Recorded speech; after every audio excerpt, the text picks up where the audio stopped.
1. La hoguera de las vanidades. Ambición santa versus vanidad humana. La gente solo quiere ser famosa para luego ponerse gafas oscuras y que nadie los reconozca. Woody Allen.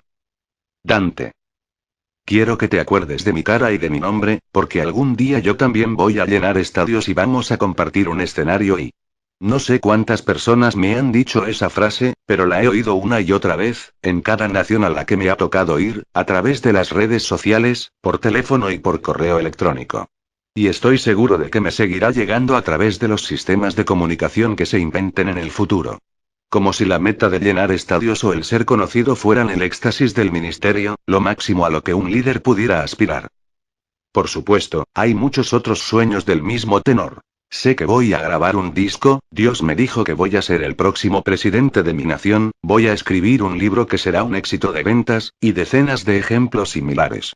Es muy poco usual recibir un correo electrónico de alguien que sea sincero y diga: no tengo idea de en qué podrá usarme Dios, pero si acaso Él pudiera hacer algo con lo poco que soy, yo estoy dispuesto a serle fiel y le estaré eternamente agradecido por haberse fijado en mí. Una oración hecha así es un bien de lujo que actualmente escasea en nuestro ámbito. Alguna vez mi amigo, el respetado evangelista Carlos Anacondía, me dijo: hay muchos líderes que están más enamorados del éxito que de las almas. Y fue una de las verdades más valiosas que yo haya oído.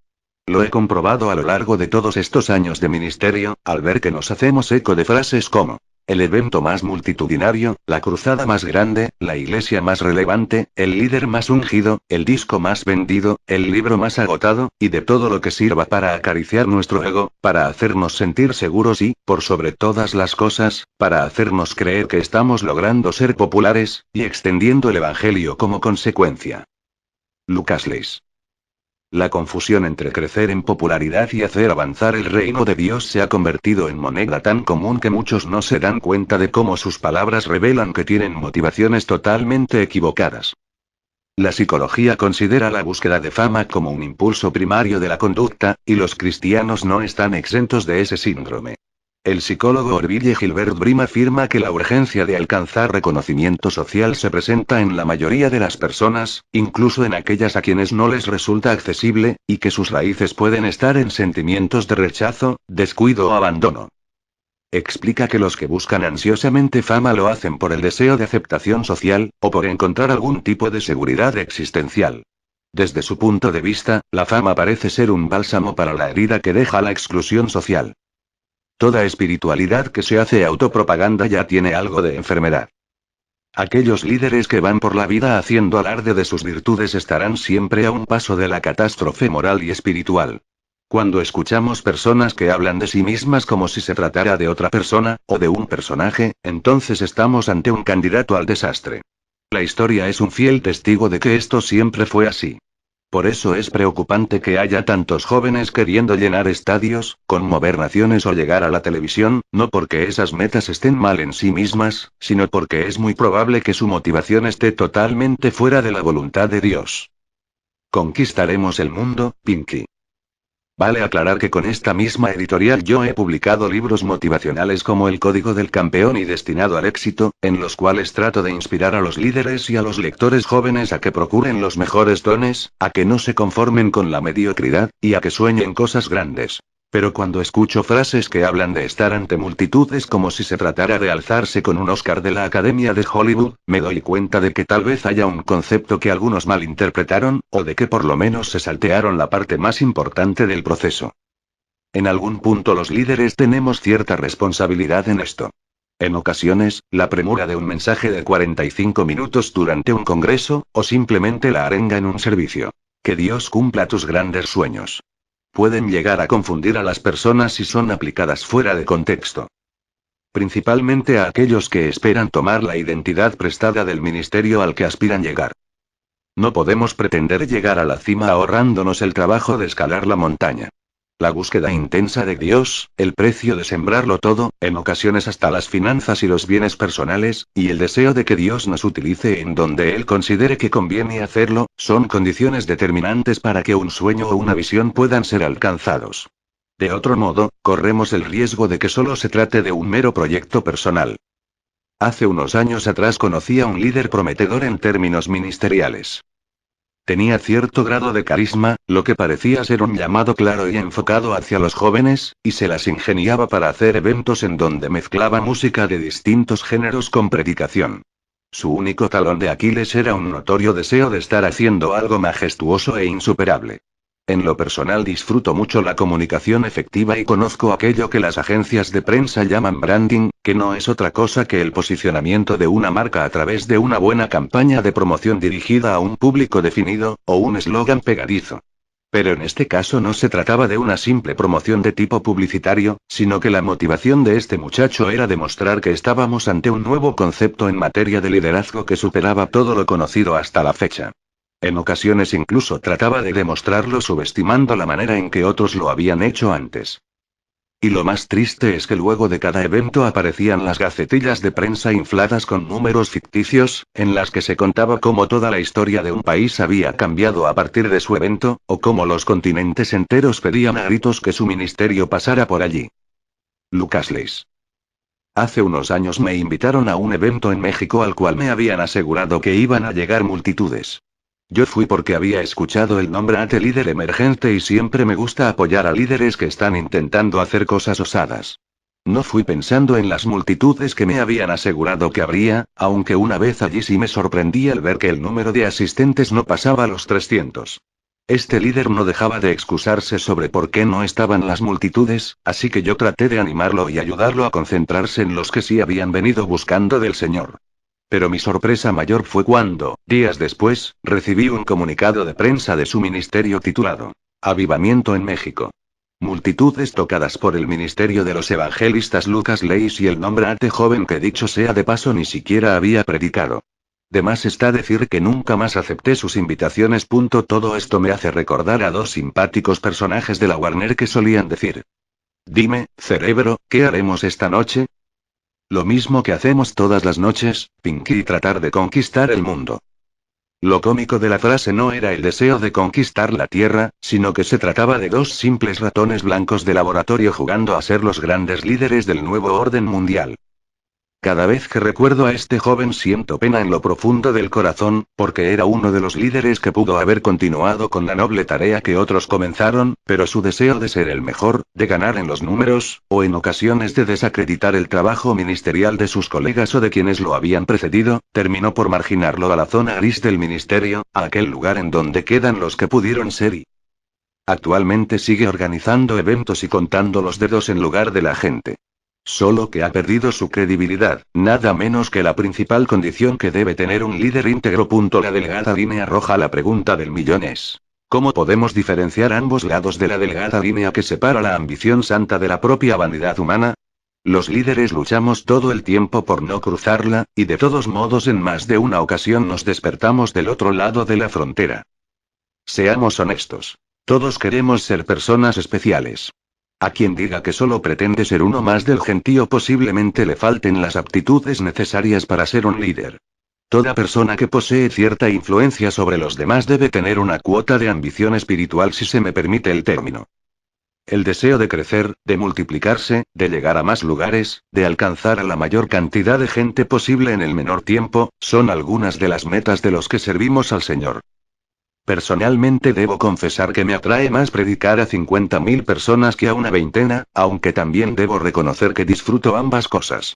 Sin embargo, no es un secreto que todos queremos ver a miles de personas tener un encuentro con el Señor, y si además, podemos ser los instrumentos para que eso suceda, esto nos hace sentir que estamos ganándonos nuestro derecho a vivir, siendo fieles a nuestro llamado original. Convengamos en que todos los líderes preferimos el hambre de hacer algo más, que la chatura o la mediocridad del estancamiento.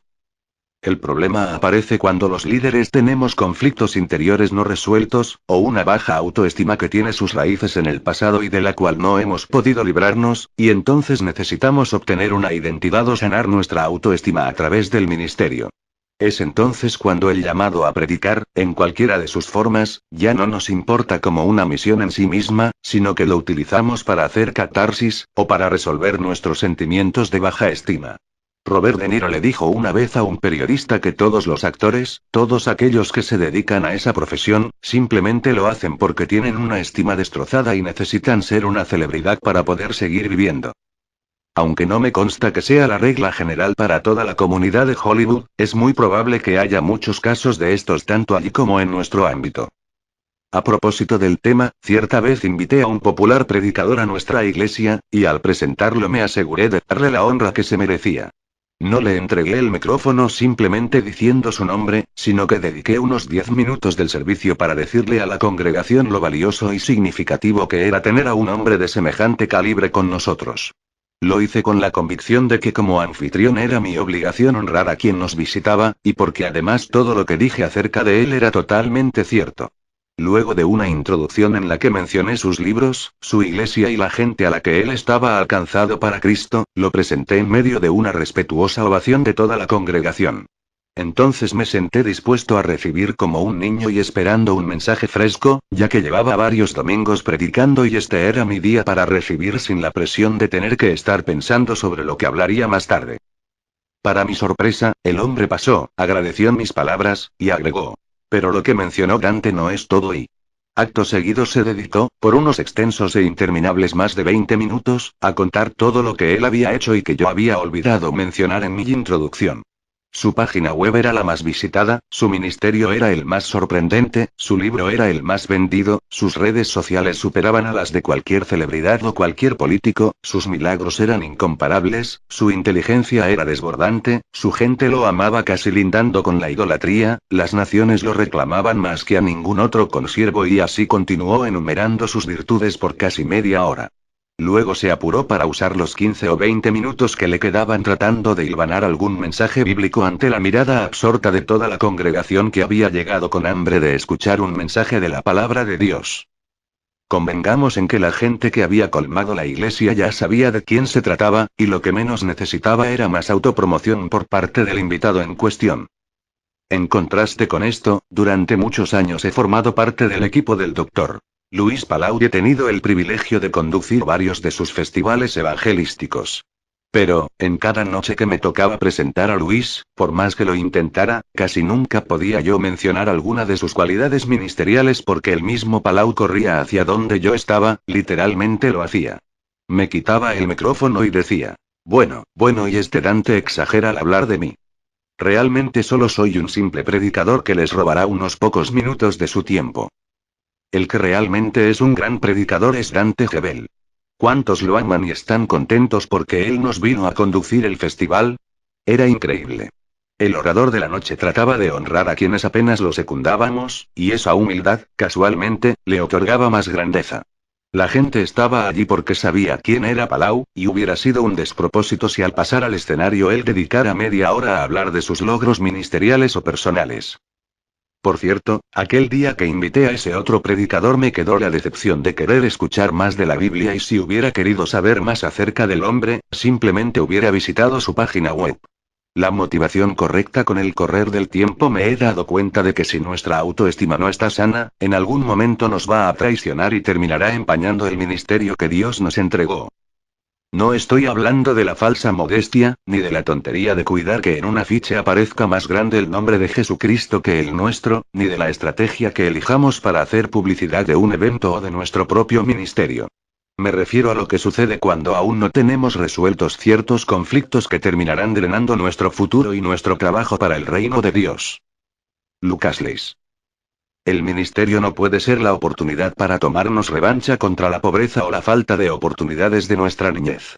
Yo no tengo ningún problema con el confort y la seguridad económica, pero me da mucha tristeza cuando veo pastores que necesitan que se vea que hoy viven una vida de lujo para demostrar que Dios les ha prosperado.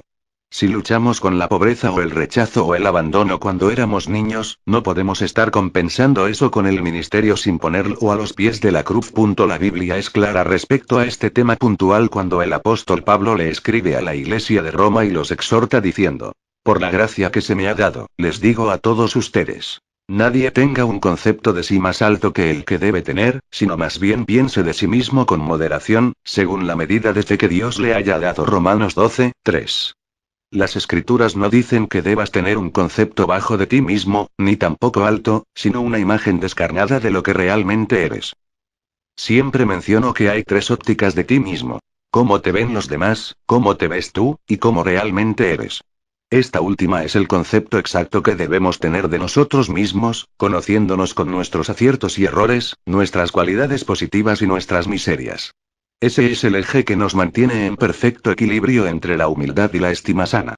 Quienes exponemos nuestra intimidad ante Dios y conocemos a fondo nuestras miserias no tenemos manera de enorgullecernos solo porque la providencia divina nos coloque frente a una multitud.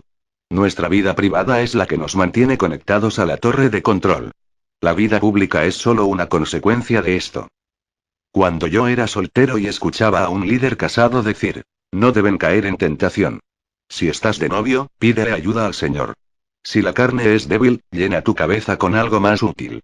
Recuerdo que pensaba, él simplemente lo dice porque ya está casado y puede tener relaciones íntimas con su mujer todas las veces que quiera y él ya resolvió su problema hormonal.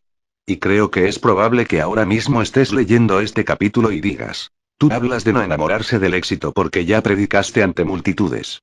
Ya lo viviste y no quieres que yo también lo viva. Pero ahora es mi turno. Así que, para que notes que no se trata de una confabulación en tu contra, quiero hacerte un par de aclaraciones pertinentes al caso. Yo sí quiero que se levanten predicadores de multitudes. Deseo que muchos de nuestros líderes ganen premios, sean relevantes en la sociedad, promuevan una nueva cultura, sean formadores de opinión, manejen cadenas televisivas y logren ser personajes influyentes. De hecho, ojalá Dios permita que tú seas uno de ellos. Al fin y al cabo, eso es lo que predicamos y por lo que oramos durante años. Lo he proclamado en cuanto lugar Dios me ha permitido hablar y me ha prestado los oídos el público. Una y otra vez le he dicho a esta generación que se anime a llegar a lugares en los que hace unos años ni nos hubiéramos atrevido a pensar. Por eso quiero dejar claro que el problema no reside en tener un sueño grande. Lo patético es que tu motivación sea la equivocada o, lo que es peor, que ni siquiera estés dispuesto a pagar el precio para que ese gran sueño se haga realidad. Si quieres llenar un estadio solo porque te gustaría verte allí, en medio de la ovación y rodeado de flashes fotográficos, lo más probable es que nunca alcances ese sueño porque Dios no tiene nada que ver en el asunto. Es solo una ambición como aquella que puede tener una niña de llegar a ser bailarina, o un muchacho de llegar a ser astronauta. Solo que en este caso la ambición personal está disfrazada de reverencia. Necesitamos sincerarnos de forma brutal y decir, ¿por qué quiero ser famoso? ¿Por qué necesito ser importante? Y si la respuesta es porque queremos mostrarle a los demás que Dios nos usa, entonces debemos regresar a las bases de manera urgente. ¿Cuántas veces hemos oído decir a alguien, ya Dios me va a levantar y les va a tapar la boca a los que no creyeron en mí? Aunque, como en el caso de José, algún día quienes te vendieron se inclinen ante ti, o como en el caso del Salmo de David el Señor aderece mesa delante de ti en presencia de tus angustiadores, tu motivación sigue siendo incorrecta. Dios no va a levantarte para calmar tu sed de venganza o de revancha ante los demás. Como dije al principio, la línea es demasiado delgada, pero no deja de ser una frontera importante que no deberíamos cruzar. Teoría y práctica. La pregunta clave que todos los líderes tendríamos que hacernos es, ¿nuestra relación personal con Dios es proporcional a lo que esperamos obtener en nuestro ministerio? Esa es la pregunta que me hago una y otra vez al leer los cientos de cartas que llegan a nuestro ministerio diciendo, fui llamado a cosas muy grandes. Supongamos que estamos de acuerdo y que fuiste elegido para las grandes ligas. ¿Estás entrenando espiritualmente para formar parte del equipo? ¿O esperas un toque del dedo mágico del destino?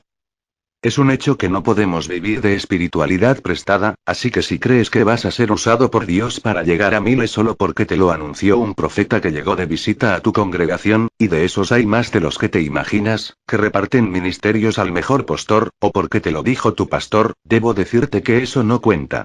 Dios no tiene nietos. No puedes vivir sustentado en la historia de alguien más, o en aquello que Dios le dijo a otra persona acerca de ti. Necesitas tener tu propia historia con el Señor. Tampoco podemos aparentar lo que no tenemos. Personalmente admiro a algunos ministerios de sanidad, y me sorprenden aquellos hombres de Dios que convocan a cruzadas de milagros y oran por los enfermos con una naturalidad sorprendente. Pero yo no puedo ni siquiera tratar de imitarlos si es que no fui llamado puntualmente a eso. El apóstol Pablo nos dice que la verdadera causa por la cual Moisés usaba un velo no era solo para tapar el resplandor de su rostro, sino que lo usaba porque la gloria se le estaba yendo. La Nueva Versión Internacional dice, No hacemos como Moisés, quien se ponía un velo sobre el rostro para que los israelitas no vieran el fin del resplandor que se iba extinguiendo. En otras palabras, no podemos simular aquello que no tenemos solo en el afán de cumplir nuestro sueño personal. Tenemos que tener la integridad de decir: señores, el rostro ya no me brilla, ya pueden mirarme a los ojos. Pero en vez de eso jugamos a simular que aún estamos ungidos y que emanamos un resplandor que en realidad ya no tenemos. Estoy de acuerdo con soñar en grande, siempre y cuando no se mezclen en ello nuestros deseos personales. Hemos conocido a muchos líderes que pusieron su líbido en el ministerio y obtuvieron una licencia para hacer lo que no pudieron lograr en el ámbito secular.